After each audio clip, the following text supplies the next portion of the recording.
Halo, gue Denny Mas, seorang konten kreator di bidang otomotif. Dan kali ini gue mau ngebahas BMW E30 gue M40 tahun 91 warna Calypso Red. Kenapa E30? Soalnya dia menurut gue bentukannya long lasting lah, dan dia tuh punya cult following yang kuat banget gitu. Dan sejarahnya banyak lah buat BMW, kayak round headlight gitu kan, yang dua yang sampai sekarang masih kebawa sama BMW. Dan kebetulan gue dapet yang warnanya rare, warna merah gitu, Calypso Red, keluar tahun 91. Terus juga ternyata speknya oke banget karena M-Technic body kitnya bawaan lahir, dan kondisi interiornya yang ya gue seneng banget dengan kondisi interiornya. Mungkin 100% kayak baru enggak, tapi bisa dibilang seger banget lah gitu. Makanya akhirnya setelah setahun kali nyari-nyari, akhirnya ketemu juga yang kayak gini. Di zamannya emang 90-an nih, mobil Eropa yang biasanya orang pakai itu kan ada E30, Baby Benz temennya, atau mungkin Boxer gitu kan, atau E34. Kenapa E30? Karena waktu itu jujur budgetnya masuknya ke situ. Menurut gue budgetnya masuk, tapi lo tuh dapet mobil yang historically kuat banget gitu loh. Mungkin historical kuat banget tuh mungkin kayak Porsche 356 menurut gua, atau Jaguar E-Type. Ya mungkin ini emang nggak nyampe ke sana lah ya. Dan budgetnya jauh banget gitu. Tapi menurut gue dengan lo budget 100-an, 100-200 jutaan, lo bisa dapat mobil yang historically juga kuat sebenarnya gitu loh. Apalagi di Indonesia dengan Mas Boy dan sebagainya. Ini mobil tuh legend lah gitu di Indonesia dan juga di luar negeri gitu. Karena menurut gue E30 value-nya antara harga yang lo bayar dan historicalnya tuh seimbang.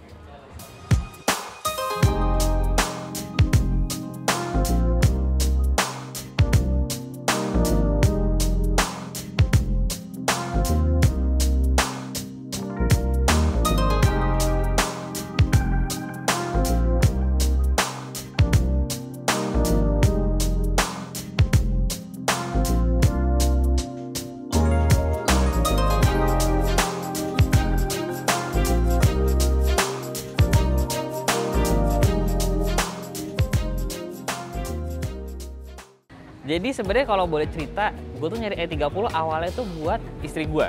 Dia baru bisa nyetir lagi dan dia pengen belajar pakai mobil gitu yang harganya masih cukup reasonable lah ya gitu, yang manual. Dia pengen belajar. Awalnya kita nyari E30 emang. Nyari E30, pertama kali nyari belum ketemu kondisi yang seger banget gitu. Setelah gue nanya-nanya, kebetulan teman-teman gue pada main E30, gue nanya-nanya, ini gimana sih keadaannya, waktu itu yang gue cobain, jangan deh, masih kurang, jangan. Akhirnya waktu itu malah ngambilnya wagon. Nah, kemudian pas kira-kira awal pandemi tahun lalu kayak gitu, gue kepikiran, coba cari E30 lagi gitu. Dan ternyata gue nanya teman gue yang emang dia pedagang BMW tua gitu, spesialis E30 juga, pas banget ada ini satu. Gue belum publish, dia juga baru dapat dari kolektor juga, lagi dirapi-rapiin gitu. Udah akhirnya selang ngobrol-ngobrol 2 minggu hampir sebulan lah ya. Dan nggak pakai ngeliat barang tuh, karena waktu itu barangnya di Bandung, guanya di Jakarta. Awal pandemi masih susah lah mau keluar masuk. Bismillah aja deh gitu. Ya udah deh, akhirnya bayar, dikirim ke Jakarta. Jadi waktu mobilnya pertama kali nyampe dari Bandung, turun dari towing, yang pertama kali gua cek tentunya adalah ngebandingin dengan apa yang sellernya bilang dengan apa mobilnya beneran gitu. Gua bandingin. Oh ternyata oke, aman gitu. Seller terpercaya, semuanya clear. Habis itu yang pertama kali gue lakukan adalah gue mencoba mengenali mobilnya gitu. Gue coba pakai nyetir, nyari-nyari apa nih yang salah gitu, atau masih ada yang perlu dibenerin nggak di mobil ini. Waktu keadaannya datang, mobil ini tuh bisa dibilang agak komplit lah ya, kekurangan dop pelek aja. Dan akhirnya gue nggak langsung bikin vlog tuh. Jadi biasanya gue ketika dapat barang, gue langsung bikin vlog. Tapi kali ini gue nggak langsung bikin vlog karena gue nungguin dopnya itu dulu tuh. Gue nungguin dopnya sendiri mungkin sekitar 2 minggu 3 minggu kan. Nungguin itu, pas dopnya datang, barulah gue bikin vlog loh. Sebelumnya nggak gue publish sama sekali karena gue beneran kalau gue publish nggak ada dopnya pasti dikatain netizen itu mana dop ya gitu kan. Akhirnya gue nungguin dopnya nyampe dulu, baru setelah itu gue bikin vlog, bikin storyline. Mungkin salah satu vlog terniat gue ketika bikin mobil tuh ini, karena gue niat banget gue bikin storyline-nya yang gimana. Gue sampai ke Bandung cek lokasi, nyari lokasi, syutingnya di Bandung sampai ke Garut untuk sebuah E30 ini gitu. Karena ternyata emang mobilnya semenarik itu, kondisinya sebagus itu, menurut gue kalau cuma vlog biasa aja gue sayang. Jadi gue sekalian aja effort cari lokasi yang bagus deh gitu. Perjalanan dimulai kalau dari eksterior sebenarnya pertama kali dimulai itu kalau nggak salah kaca film. Kaca film dipasang dulu, habis itu eksterior berikutnya nyari pelek. Nah, nyari pelek ini menurut gue yang perjalanannya sulit untuk mencapai pelek kayak ini tuh perjalanannya jauh banget. Jadi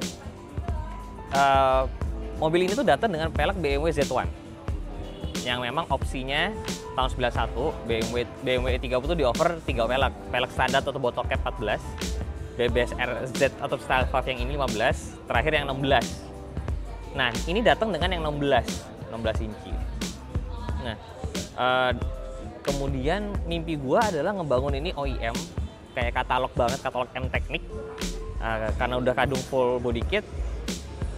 Salah satu pelek yang impian gue tuh adalah Style 5 atau BBS RZ, mirip BBS RZ yang 15 inci. Ini pelek goib banget, susah banget nyarinya. Akhirnya waktu itu ketemu justru pelek 14 dulu, pelek Style 5 14 baut 4.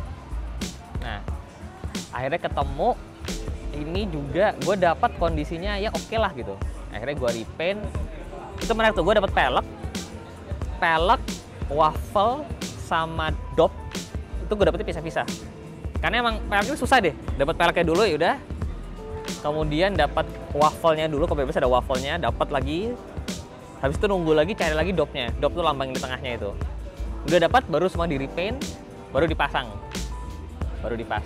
Sempet gue pakai tuh beberapa lama. Style pelek 14. Kemudian selang kira-kira hampir 9 bulan kali ya, gue pakai 14 itu atau berapa bulan, ketemulah pemilik mobil ini sebelumnya. Ternyata yang dia kolektor itu dia punya tuh Style 5 yang 15. Akhirnya gue tanya, oh mau dijual nggak gitu, mau dilepas nggak? Ya bolehlah kalau harga cocok. Gue tanya berapa, ketemu harga sekian yang menurut gue masih reasonable banget. Tapi kondisinya emang udah lumayan, karena dia kondisinya tuh udah di amplas, mau di repaint tapi nggak jadi. Yaudah, gue kejar deh gitu. Akhirnya yang Style 5 14-nya gue lepas di Instagram, gue masukin story, nggak nyampe setengah jam laku. Dari eksterior mungkin nggak banyak sih, tapi yang menarik adalah mobil ini tuh ceritanya, jadi ownership mobil ini tuh ketahuan, ke-trace gitu. Setelah 29 tahun berarti ya, 30 tahun lah ya, mobil itu masih ke-trace ownership-nya. Jadi pemilik pertamanya ketahuan siapa, dan masih ada namanya, gue masih ada kartunya, ntar gue tunjukin. Dan anak-anak E30 register yang senior-senior tahu mobil ini. Dia menang tahu, oh ya dulu mobil ini tuh pemilik pertamanya bapak ini, masih ketahuan. Habis itu pindah ke tangan yang di Bandung, habis itu baru ke gue. Dan dari yang gue denger emang dari dulu pun mobil ini itu ya warna merah begini dengan body kitnya. Jadi semakin nge-confirm kalau emang ternyata ya ini body kitnya bawaan lahir gitu. Karena dipasangin dengan klip-klip sebagainya, bukan silen. Jadi ya ceritanya cukup menarik lah mobil ini. Setelah 30 tahun masih ke-trace ownership itu juga menarik banget.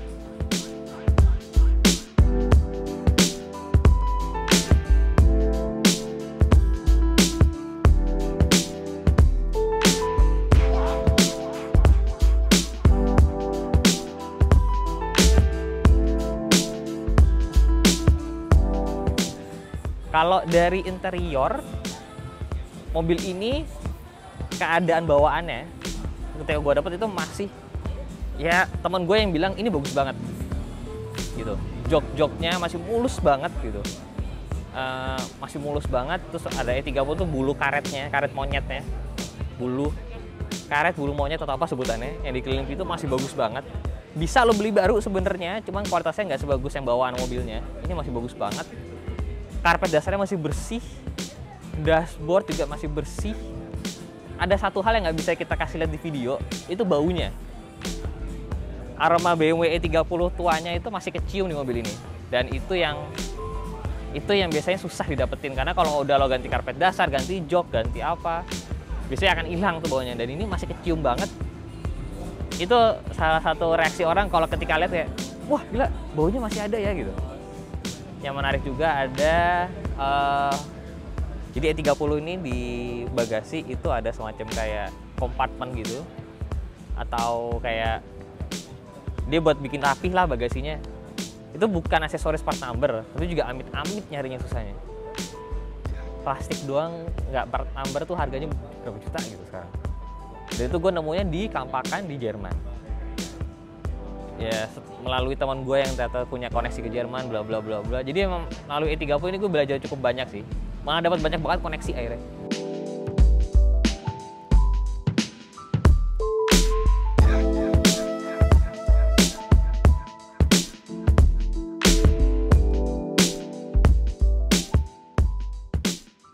Kalau lo mau main E30, dari pengalaman gue setahun ke belakang ini, pertama yang mesti lo cari adalah bahannya, mobilnya jangan ada karat ya kalau bisa, atau karatnya udah selesai dikerjain, karena mobil tua pasti ada karat.